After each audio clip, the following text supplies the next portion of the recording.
안녕하세요. 저는 작은 사업체를 운영하고 있는 올해 45살인 남자입니다. 이제 몇 개월만 있으면 한 살 더 먹는다니 정말 믿기지가 않네요.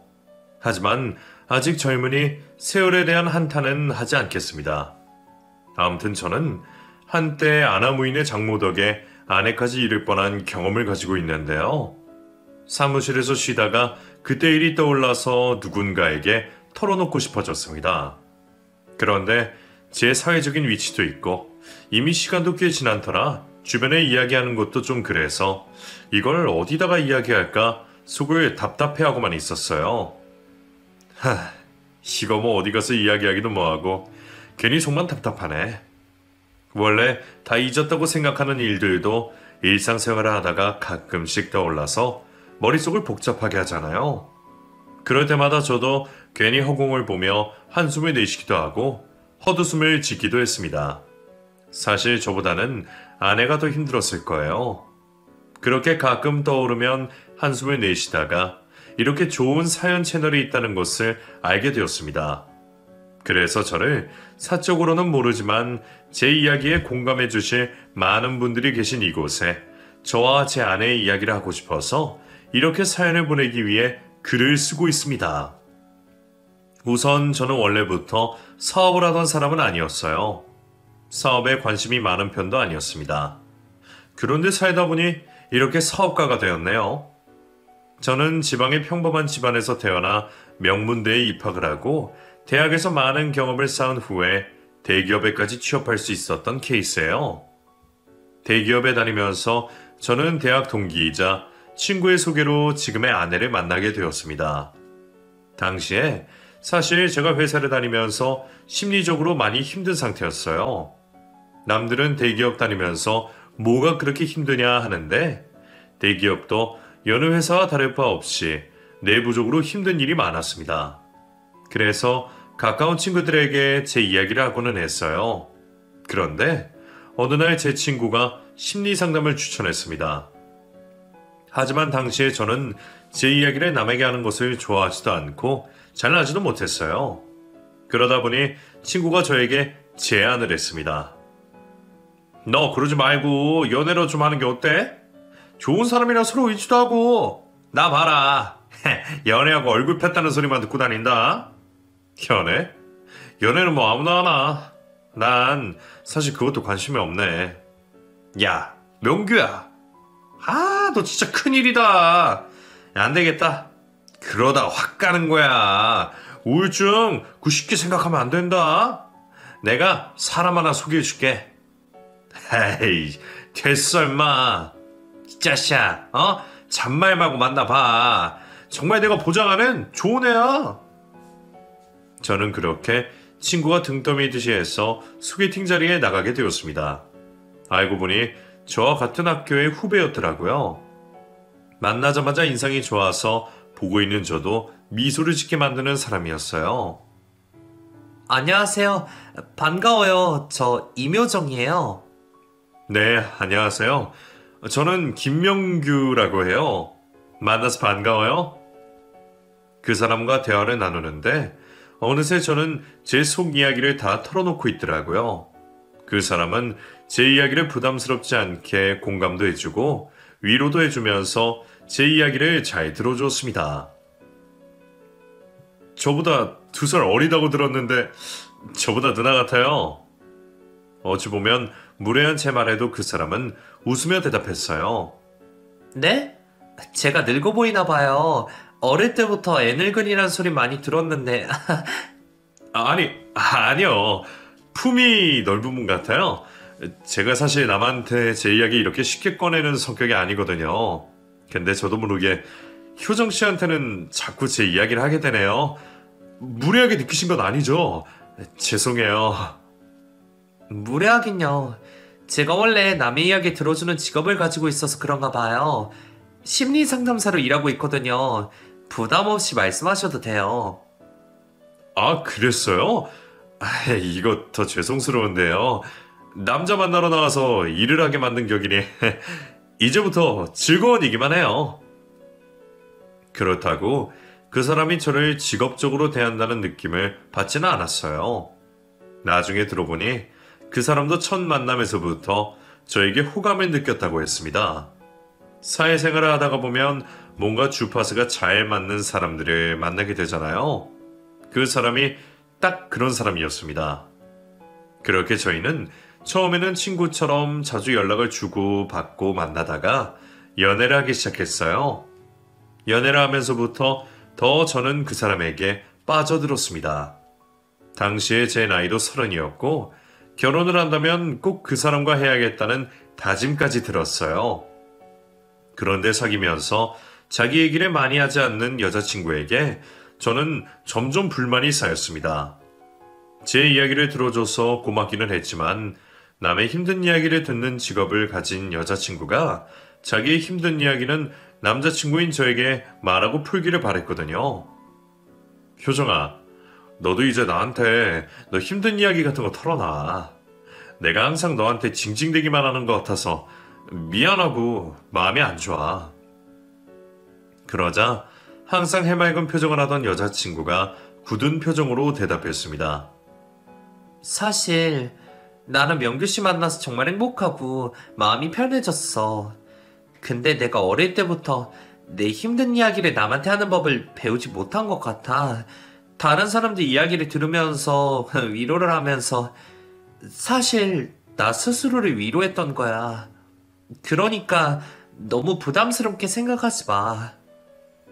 그 말을 들으니 왠지 더 안타까운 생각이 들었어요. 하지만 여자친구에게 자기 이야기를 하라고 강요하고 싶지는 않았습니다. 언젠가는 스스로 저에게 많은 이야기를 할 수 있게 될 날이 올 거라고 생각했거든요. 사귀면서는 남한테 티를 내지 않는 여자친구도 명절이 지나고 나면 눈에 띄게 지치고 힘든 내색을 했어요. 그럴 때면 제가 묻고는 했습니다. 얼굴이 왜 이렇게 안 좋아? 집에서 무슨 일 있었어? 내 얼굴에 티나? 그럼 안 되는데. 그냥 엄마랑 좀 다퉜어. 다툰 것도 아니지. 왜? 어머님이 뭐라고 하시는데? 나 어릴 때 아빠 살아계셨을 때는 엄마가 나랑 언니들 다 예뻐해주고 사랑해줬던 것 같은데 아빠 돌아가신 후로는 엄마도 많이 힘들었나 봐. 예민해지고. 사실 혼자서 우리 키우기 힘들었을 거야. 그런 엄마 덕분에 내가 심리상담가가 된 이유도 크지만. 여자친구가 처음으로 자기 집안 이야기를 해서 제가 열심히 들어줄 준비를 하면 여자친구는 거기서 말을 멈췄습니다. 집안 이야기를 하는 걸 힘들어했어요. 그건 왜 저희 둘 사이는 그 어떤 커플들보다 건강했다고 자부합니다.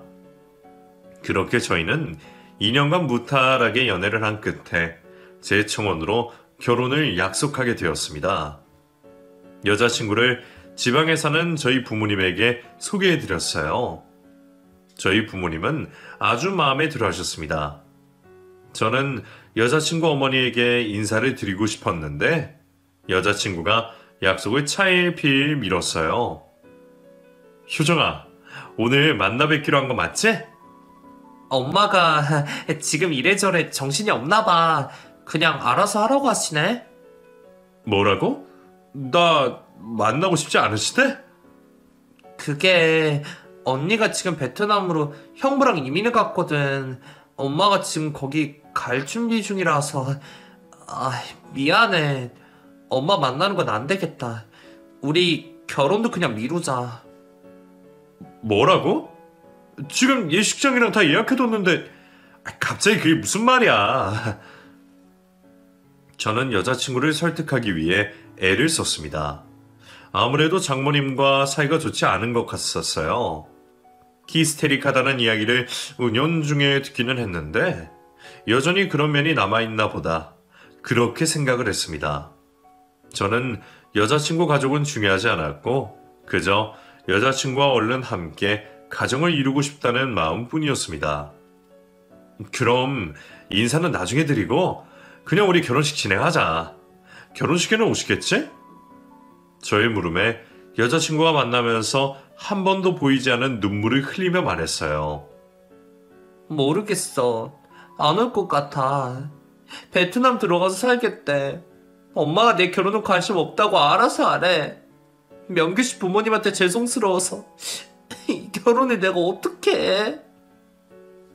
그런 여자친구를 저는 말없이 안아주며 토닥였습니다. 여자친구에게는 5살 터울의 언니가 하나 있었어요. 그 언니가 베트남으로 이민을 갔고 장모님도 언니와 함께 살러 가기 위해 집안을 정리하고 있다고 했습니다. 엄마가 내 명의로 된 집도 팔아치워버리고 그 돈 언니한테 보내고 난 지금 월세방에서 살고 있어. 이런 내가 어떻게 명규 씨랑 결혼을 해? 다시 생각해보자. 미안해. 여자친구가 그렇게 말했습니다. 하지만 저는 제가 능력이 됐고 그런 건 전혀 상관이 없었어요. 그래서 결혼을 밀어붙이기로 했습니다. 저희 부모님에게도 사정을 설명해 드렸더니 오히려 제 여자친구, 그러니까 며느리를 안쓰럽게 생각하셨어요. 아휴, 애미가 돼서 첫째 딸만 딸인가? 10손가락 깨물어서 안 아픈 손가락이 없다는데. 참 매정한 사람이네. 엄마 아빠는 아무 상관없으니까 결혼식 진행해. 그리고 신부 입장할 때는 너희 둘이 같이 들어가면 되잖니. 저희 어머니의 말씀에 당시 여자친구도 기운을 얻었어요. 감사해요, 어머니. 제가 명규 씨 만난 게 정말 제 인생의 행운 같아요. 그렇게 저희는 아내 쪽 혼주석을 비워둔 채로 결혼식을 올리게 되었습니다. 아무리 베트남에 이민을 가서 정착하고 사느라 정신이 없다고 해도 동생과 본인 딸 결혼식에는 와야 하는 거 아닌가요? 결혼식 당일에도 오지 않는 장모와 처형이 정말 해도 너무한다는 생각이 들었습니다. 아내가 너무 외로워 보였거든요. 그런 아내를 행복하게 해주고 싶다는 마음이었어요. 그리고 결혼을 해서 신혼생활을 하면서 저희 부부는 아픔을 겪어야 했습니다. 아내가 첫 아이를 임신한 소식을 듣고 정말 기뻤어요. 명규 씨, 여보, 나 임신 5주 차래. 뭐? 정말? 효정아, 고마워. 몸은 괜찮아? 머리가 아프고 속이 울렁거리는데 그래도 괜찮아. 원래 이 정도 입덧은 다들 하는 거니까. 그래. 내일 나랑 같이 병원 가자. 내일 연차 쓰고 일찍 퇴근할게. 하지만 아내와 병원을 가기 위해 일찍 퇴근한 저는 배를 움켜쥐고 하혈을 하고 있는 아내를 보고 깜짝 놀라서 119에 전화를 해서 응급실로 이동해야 했습니다. 아이를 가졌다는 기쁨도 잠시고 그렇게 아내는 유산을 하고 말았어요. 그때 저 아내의 허망함과 슬픔을 이루 말할 수가 없습니다. 하지만 저는 아내에게 힘을 주기 위해서 오히려 씩씩하게 말했어요. 효정아, 그 애는 우리랑 인연이 아니었던 모양이다. 우선 너 몸부터 추스려야겠어. 일은 잠시 그만두는 거 어때? 아니야. 나랑 상담 진행하고 있는 분들 많은데 그분들 나 없으면 어떡해. 안 돼. 난 괜찮아, 여보. 보통 유산을 하면 출산을 한 것과 마찬가지로 몸조리를 해야 한다고 들어서 저는 아내를 위해서 요리도 해주고 좋은 음악도 틀어주면서 심신의 안정을 취하겠어요. 아내가 일을 하러 가지 않았으면 싶었는데 그래도 일에 대한 사명감이 있는 사람이라서 그 와중에도 일을 하러 나가더라고요. 아내가 왜 그렇게 일을 열심히 하러 간지에 대한 건 얼마 후에 알 수 있었습니다. 퇴근을 해서 집에 들어갔는데 방에서 아내가 장모님과 통화를 하는 소리가 들렸어요. 한 번도 큰 소리로 말하는 적이 없던 아내가 소리를 지르고 있어서 깜짝 놀랐습니다. 엄마는 대체 뭐가 문제야? 왜 이렇게 나를 괴롭혀? 나도 힘들다고. 이번에는 얼마를 달라는 건데? 뭐? 그렇게 큰 돈이 나한테 어딨어? 됐어. 엄마랑 나 연 끊고 살 거야. 연락하지 마. 나도 할 만큼 했어. 이제 더 이상 엄마 때문에 내 인생 허비하면서 살지 않을래. 통화를 마친 아내가 엉엉 우는 소리가 들렸습니다. 방으로 들어갔더니 눈물이 범벅이 돼서 저를 보고 억지로 눈물을 닦아내고 있었어요. 언제 왔어? 방금. 근데 그게 다 무슨 소리야? 장모님이 무슨 일 있으신 거야? 아니야. 아니긴, 내가 다 들었는데. 효정아, 나 네 남편이야. 나한테 못할 말이 뭐가 있어. 게다가 가족에 관련된 일인데 나한테 다 털어놔.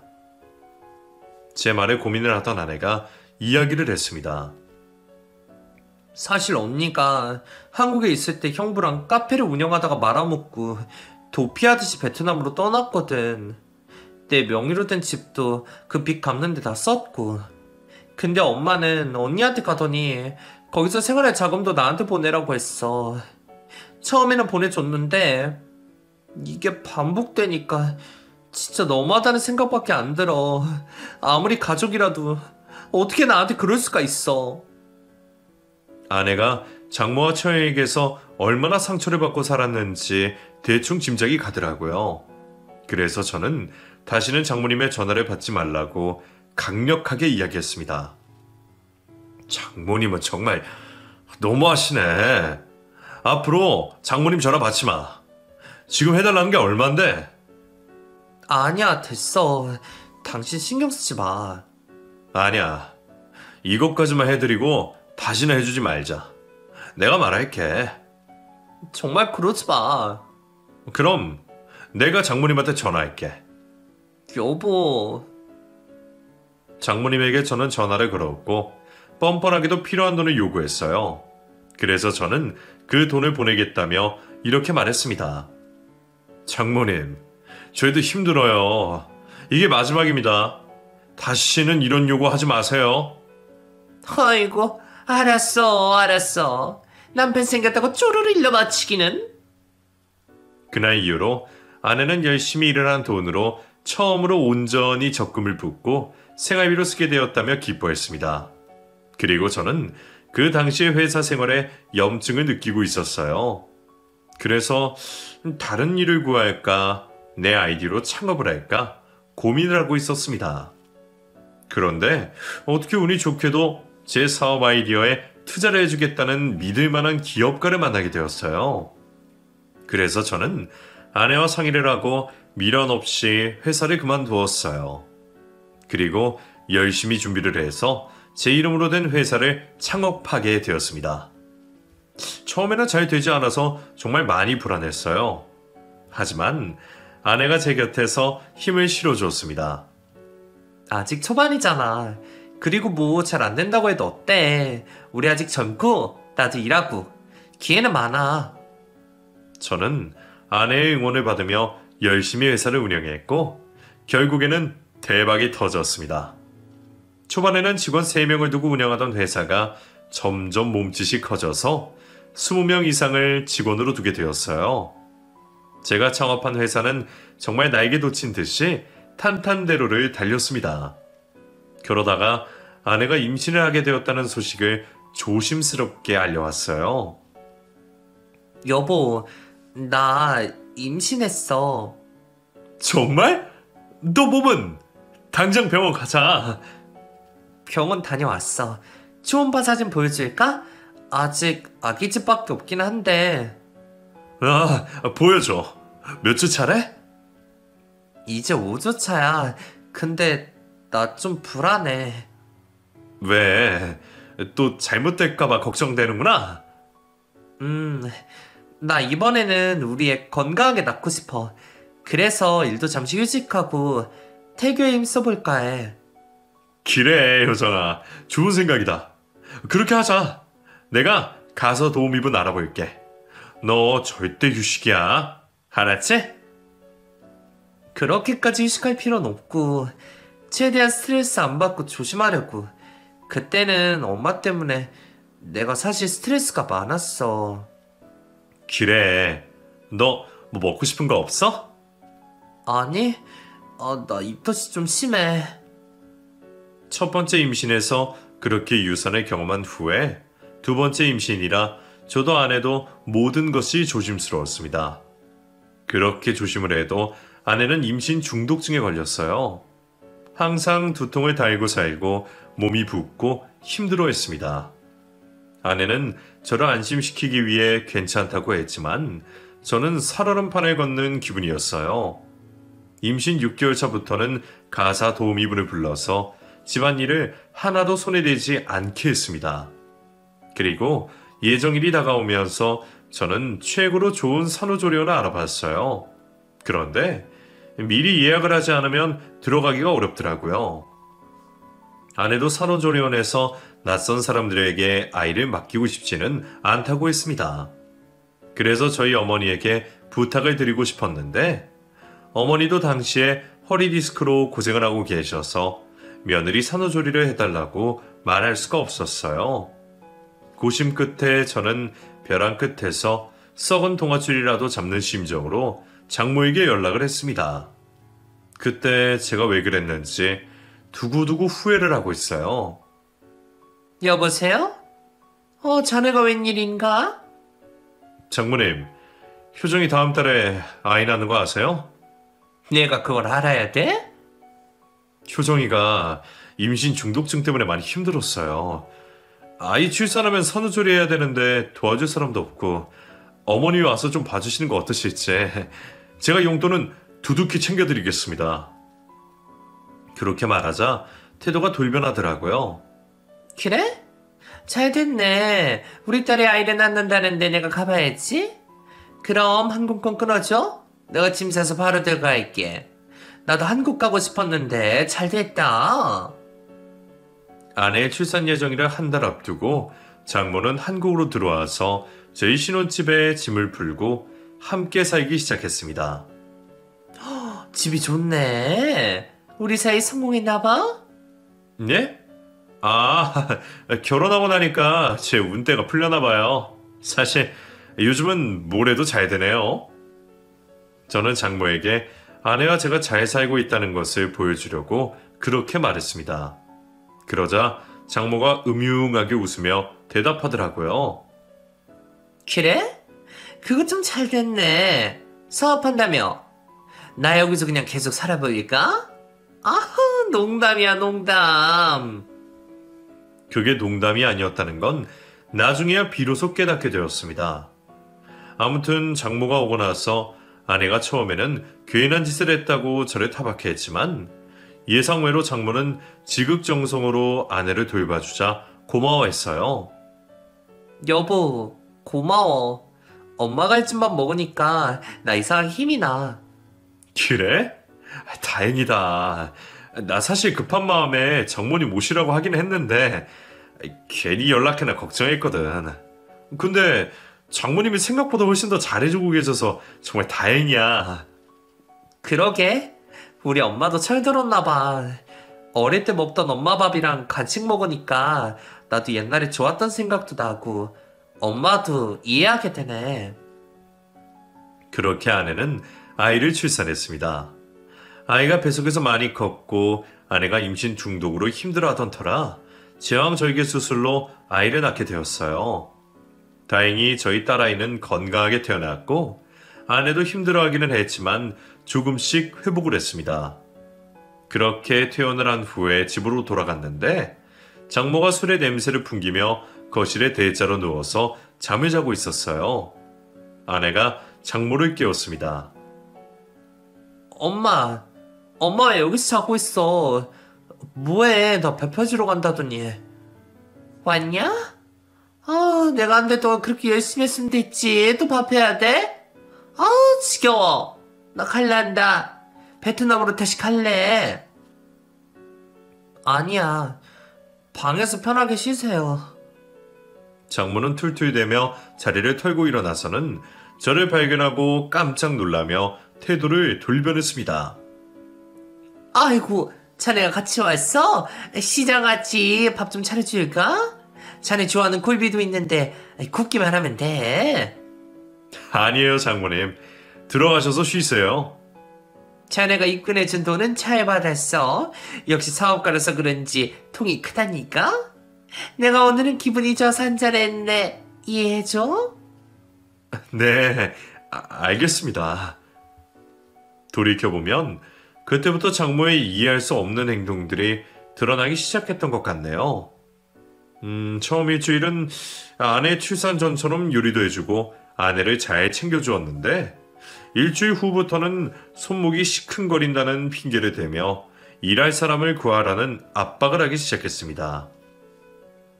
내가 젊어서 손을 많이 쓰는 일을 했어. 베트남에서도 내가 이렇게 일을 안 했는데, 여기 와서 너무 힘들다. 이거 봐. 병원에서 손목에 인대가 나갔다고 이렇게 붕대까지 감아줬잖아. 아유, 장모님 괜찮으세요? 이걸 어째? 요즘 보니까 산후도우미라는 게 있던데? 그런 사람 들여서 전문적인 식단으로 우리 효정이 밥도 해먹이고 운동도 시키고 우리 예쁜 손녀도 보고 그러는 게 낫지 않겠어? 어머니 소풍 아프신데 그렇게 해야죠, 그럼. 제가 알아보겠습니다. 그래, 미안해. 내가 일하러 와서 돈도 못 주고. 무슨 말씀을 그렇게 하세요? 효정이가 장모님이 오시니까 알게 모르게 안정감을 얻는 것 같아서 다행이에요. 그렇지 뭐. 그날 이후로 저는 산후도우미를 쓰게 되었습니다. 산후도우미분이 영양에 맞게 음식도 차려주고 아내의 회복에 도움을 주는 것 같아서 다행이라고 생각했어요. 하지만 저는 장모에게 주던 용돈을 계속 주어야 하나 고민이 됐습니다. 그런데 기간이 넘으면 은근히 압박을 하더라고요. 그래서 용돈을 좀 줄여서 드리기로 했습니다. 그렇게 아내 산후조리를 마치고 아내는 다시 일을 하기 시작했어요. 그런데 가사 도우미분이 어느 날 저에게 일을 그만두겠다고 말했습니다. 사장님, 저 일 그만두려고요. 예? 갑자기 왜요? 사모님 어머니가 저희를 너무 구박해요. 어지나 막말을 하는지 일도 전보다 2배, 3배는 더 해야 하고 정말 미치겠어요. 아니, 장모님 왜 그러시지? 저는 집 청소하고 요리만 하면 되는 거 아닌가요? 저한테 애까지 맡기고 혼자서 난장판이 되도록 술만 마셔야 돼요. 이거 사장님도 아셔야 할 것 같아서 말씀드리는 거예요. 저 없으면 수정이 큰일 나게 생겼어요. 아휴, 죄송합니다. 그래도 아주머니 그만두시면 저희 어떻게 해요? 제가 월급을 좀 올려드릴게요. 부탁드려요. 월급이 문제가 아니라... 아휴, 알겠어요. 그 사실을 아내에게도 말했더니 아내도 한숨을 내쉬더라고요. 그때 저는 사업을 하면서 만나야 되는 사람도 많았고 회사에 신경 쓸 게 많아서 집안까지 신경 쓸 겨를이 없었습니다. 그때 잠시 아내와 관계도 소원해졌던 것이 사실이에요. 저는 어쩐지 돈만 주고 집안일에 신경을 끄고 살고 있었습니다. 그렇게 살다가 정신을 차리고 보니 장모는 저희 신혼집에서 산 기간이 2년째에 접어들고 있었어요. 소원해진 아내와의 관계를 회복하기 위해서 저는 아내를 고급 레스토랑으로 불러서 대화를 나눴습니다. 아내는 저와 이야기를 시작하면서 자기도 모르게 눈물을 흘리더라고요. 효정아, 왜 울어? 미안해. 내가 좀 무심했지. 아니야, 나 당신 이해해. 집에 우리 엄마가 맨날 술만 퍼먹고 있는데 당신이 어떻게 마음을 붙이겠어. 내가 다 미안해. 뭘 미안해.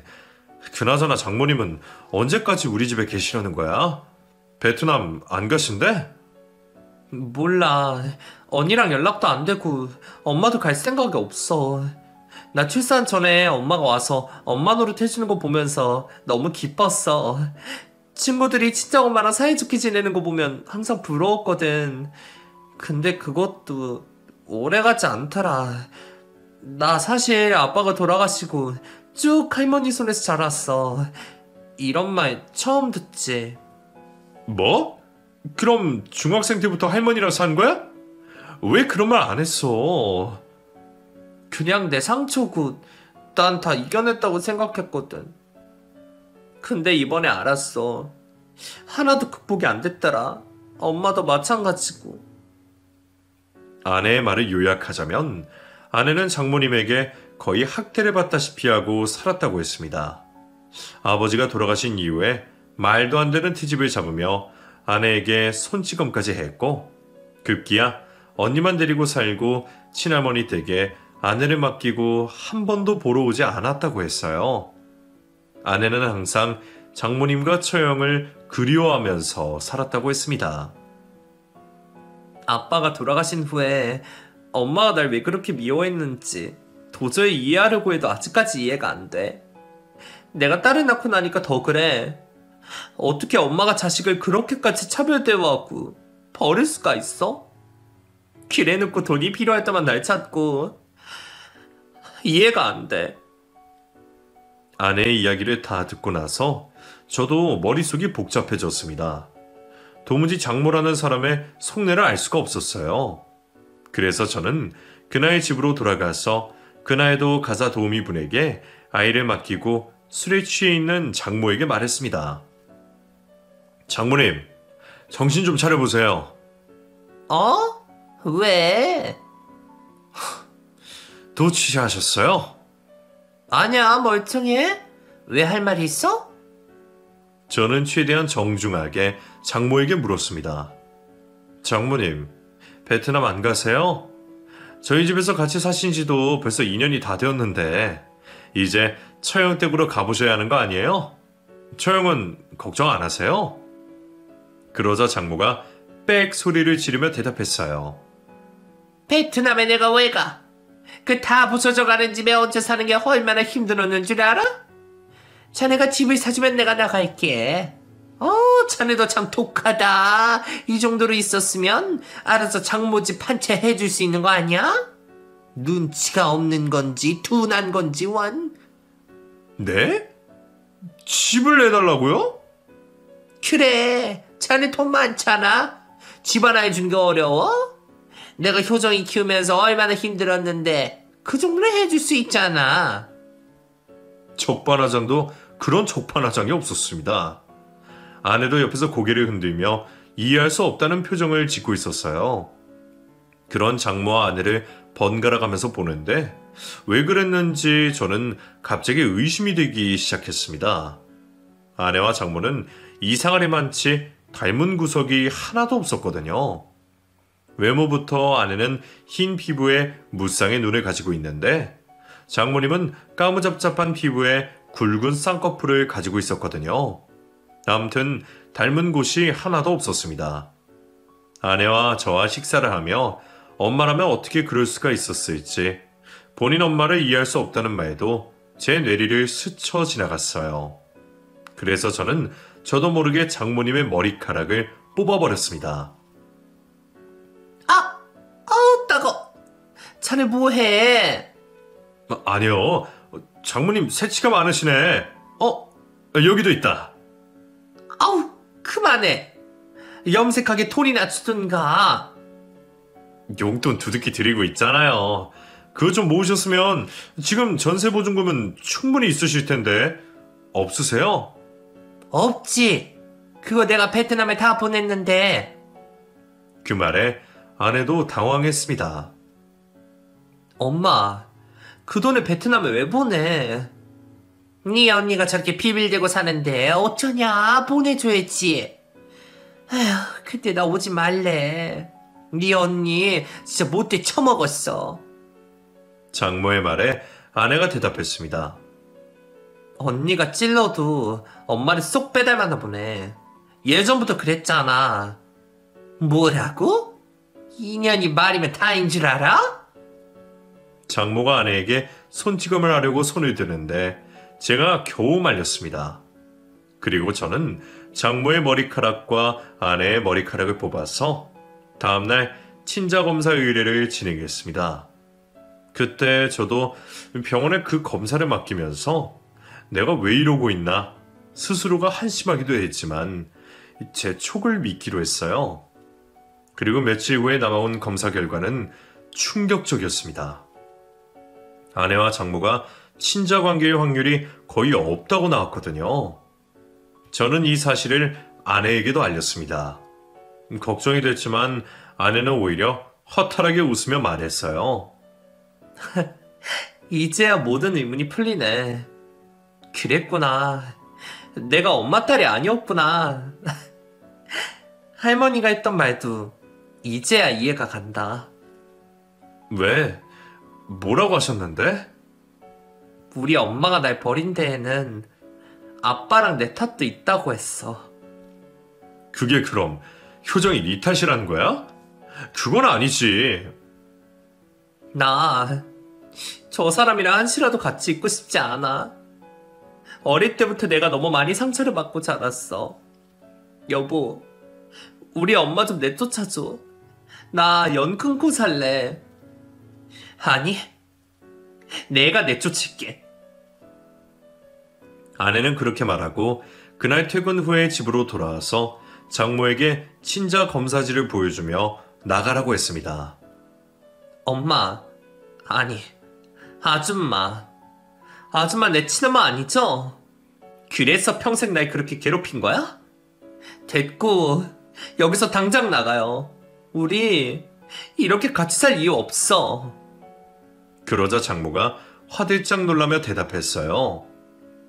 얘가 무슨 소리를 이거 하는 거야? 이거 검사 다 했어. 당신이랑 나랑 친자의 확률이 이거밖에 안 돼. 친자가 아니라고 나왔어. 장모는 그제서야 아내에게 손이 발휘되게 빌기 시작했습니다. 효정아, 미안해. 그때 나도 어렸어. 네 아빠가 밖에서 나온 너를 내가 어떻게 예뻐할 수 있었겠니? 그래도 나 네 엄마잖아. 아니, 당신은 한 번도 나를 친자식으로 대한 적이 없어. 내가 얼마나 힘들었는지 당신이랑 당신 딸은 절대 모를 거야. 난 할 만큼 했어. 내 남편 집에서 당장 나가. 꼴도 보기 싫어. 그러자 장모가 저에게 애원하더라고요. 김서방, 자네가 어떻게 좀 해봐. 우리 딸이 왜 이러나. 나 여기서 나가면 갈 곳이 없어. 베트남도 못 가. 그럼 나 살집이라도 구해줘. 그러자 아내가 장모에게 소리쳤습니다. 아줌마, 나랑 아무 연고 없잖아. 그리고 예전에 내 집 팔아서 언니 다 줬잖아. 그걸로 모자라? 됐어. 나가라고. 아내가 그렇게 흥분해서 소리를 지르는 걸 결혼 생활 동안 처음 보게 되었어요. 저는 그런 아내의 심정이 이해가 가서 마음이 아팠습니다. 장모는 질세라 미친 사람처럼 집을 해달라고 저에게 고래고래 소리를 질렀어요. 집 해줘. 집 해달라고. 그럼 나간다니까. 저는 그런 장모에게 차분하게 대답했습니다. 장모님, 아니 아주머니, 제가 아주머니한테 집을 해드릴 이유가 하나도 없어요. 아주머니한테 아무 대가 없이 드린 돈 있죠? 그거 제가 소송 걸면 아주머니 다시 다 토해내야 돼요. 그렇게 할까요? 그러자 장모가 얼굴이 사색이 되더라고요. 그리고는 본색을 드러내서 욕을 욕이나 해댔습니다. 이 미친년 놈들. 내가 해준 게 있는데 어떻게 이렇게 갚아? 나도 가만 안 있어? 가만 안 있으면 어떻게 할 건데? 나가라고. 아내는 그렇게 말하며 가짜 장모의 짐을 싸서 내쫓았습니다. 자존심은 있었는지 아니면 제 말에 두려웠는지 내쫓기고 나서는 저희 집에 찾아오지 않았어요. 아내에게는 가끔씩 연락을 해서 돈을 요구하기도 했던 모양이었습니다. 나 핸드폰 번호 바꾸려고. 그리고 그 여자 우리 집에 찾아와서 우리 수정이한테 무슨 해코지를 할까봐 나 너무 무서워. 우리 이사 가자, 여보. 그래. 안 그래도 여기서 오래 살았으니까 더 좋은 데로 이사 갈 생각이었는데 바로 실행하자. 근데 당신 친어머니 찾고 싶지 않아? 찾고 싶어. 나 낳고 어떻게 살았는지, 왜 그렇게 날 버렸는지 사실 궁금해. 그래. 우리 한번 찾아보자. 고마워, 여보. 아이를 낳고 부모가 되어서 그런지 아내의 심정도 100번 이해가 가고 친어머니를 찾고 싶어 할 거라는 생각에 저는 백방으로 수소문을 했습니다. 아내의 상처와 한이 어떻게든 치유되었으면 좋겠다는 마음이었어요. 아내의 친아버지가 일하셨던 지역을 찾아가서 그 지역에서 오래 산 분들과 이야기를 나눈 결과 아내의 친어머니는 돌아가신 장인어른과 같은 회사를 다니던 사람이었다고 했습니다. 뜻하지 않게 임신을 한 후에 아내를 낳다가 돌아가셨다고 했어요. 저와 아내는 23살의 어린 나이에 돌아가신 그분이 계신다는 납골당으로 찾아갔습니다. 유골함 앞에 사진이 놓여 있는데 아내와 쏙 빼닮았더라고요. 아내는 눈물도 흘리지 않고 그 사진을 보면서 말했어요. 엄마라고 해야 되나? 왜 그렇게까지 해서 저를 낳았어요? 두 분의 사정은 모르겠지만 어쨌든 당신도 잘못은 있네요. 그 덕분에 제가 그 죄값 단단히 치르면서 살았으니까. 거기서는 걱정하지 말고 행복하게 지내세요. 낳아줘서 고마워요. 그렇게 말하고 있는 아내를 저는 말없이 안아주었습니다. 살면서 얼마나 힘들었을까요? 그럼에도 불구하고 그렇게 잘 성장해서 저를 만나 결혼을 한 것이 정말 기적같이 느껴졌습니다. 아무튼 그날 이후로 저희는 가짜 장모가 모르는 곳으로 이사를 했습니다. 아내는 전화번호도 바꿔버렸어요. 평생 이유도 모른 채 친엄마와 언니라고 알던 사람들에게 괴롭힘만 받고 살았던 아내를 어떻게든 치유해주고 싶었습니다. 그런데 예상보다 더 제 아내는 씩씩한 사람이었어요. 그날 이후로 자신의 비참한 과거에 대한 이야기는 절대 꺼내지 않고 오히려 더 밝아졌습니다.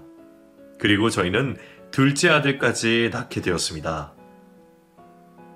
우리 수혁이는 나랑 똑 닮았네. 이거 봐! 검지발가락 낀 것 같이 똑같아. 그러게, 완전 리틀 명규네. 효정아, 고생했어. 우리 수정이랑 수혁이 잘 키우자. 내가 앞으로는 가정에 더 충실한 가장이 될게. 아이고, 얼마나 더 충실하려고. 당신 이미 충분히 차고 넘칠 만큼 좋은 남편이자 아빠야. 항상 고맙고 사랑해. 나도 사랑해. 아내는 본인의 상처를 이겨내고 심리치료센터를 차리고 원장으로 일했어요. 지금도 여전히 아이들도 케어하면서 일도 하는 슈퍼우먼으로 잘 지내고 있습니다. 저희 집에서 2년이나 얹혀 살면서 아내와 저로부터 금전적으로도 정신적으로도 모든 걸 갉아먹고 살았던 가짜 장모는 지금 어디서 뭘 하고 살고 있는지 알 수 없습니다. 그때 저희 집에 쫓겨나면서도 기세등등했는데 아마 베트남에 사는 친딸에게도 돌아가지 못하고 낙동강 오리알 신세로 힘들게 사셨을 것 같네요. 그래도 저희는 할 만큼 했다고 생각합니다. 아무쪼록 지금은 안정된 곳에서 잘 지내시기를 바랍니다. 가끔씩 떠오르면 괜스레 속이 답답했는데 오늘 여기에 사연을 보내면서 이제는 제 머릿속에서 다시는 떠오르지 않았으면 좋겠네요. 쓰면서 과거 일을 되짚어보니 저희 부부는 그 사람에게 할 수 있는 최선을 다했고 그 사람이 자기 팔자를 자기가 꼬았다는 생각이 듭니다. 저는 앞으로도 귀여운 제 두 아이들과 사랑스러운 아내와 함께 오손도손 정답게 잘 살아가 볼 생각입니다. 여러분, 이제 완연한 가을이 되고 있어요. 환절기 건강 조심하시고 가족과 함께 건강하시기를 기원합니다. 행복하세요. 제 사연 들어주셔서 너무 감사드립니다.